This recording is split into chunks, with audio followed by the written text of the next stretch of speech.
Someone might be watching you. Are you sure you're alone? Jack was walking home at midnight when an eerie feeling crept over him. The street was empty, yet he felt eyes burning into his back. He quickened his pace, glancing around, but saw no one. A cold breeze brushed past his shoulders, making him shiver. When he finally reached home, he slammed the door shut and locked it. He took a deep breath. Maybe I'm just tired, he thought. But even inside, he couldn't shake the unease. As he stepped into the living room, the TV turned on by itself.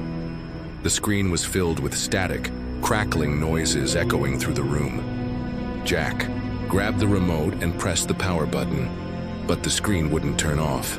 That's when he noticed something. His reflection was on the screen, but there was a figure standing behind him. His blood ran cold. He spun around. No one was there.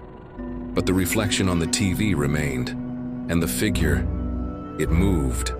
Not like a shadow following his motion. It moved on its own. Jack's heart pounded. He stepped back, reaching for the lamp. The moment he switched it on, the TV shut off. That's when it hit him. Whatever it was, it could only move in the dark. He sprinted to the kitchen, flipping on every light in his path. His hands trembled as he grabbed his phone. Should he call the police? What would he even say? A shadow is stalking me through my TV. When he glanced at his phone screen, his breath caught in his throat. The front camera showed his face.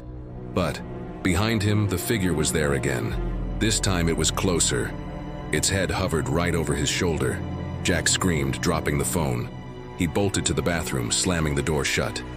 Panting, he turned toward the mirror, and there it was. But now, it was fully formed. Hollow eye sockets, a darkened face, and a twisted grin. Jack stumbled backward. "What do you want from me?" he whispered. The figure tilted its head. Then it moved toward him, not from the mirror, but from within the room itself. Jack lunged for the light switch, but the power went out. Darkness swallowed the room. His final scream echoed through the apartment hallway, but no one knocked on his door. No one came to help. Because the next morning, when the Building A manager entered Jack's apartment, he found the place completely normal. Lights working, furniture untouched, but Jack was nowhere to be seen. Only one thing stood out. The TV was on, buzzing with static, and in the distorted screen, Jack's empty-eyed silhouette was staring back. So, who's watching you? Are you sure you're alone? If you enjoyed the story, don't forget to subscribe and leave a comment.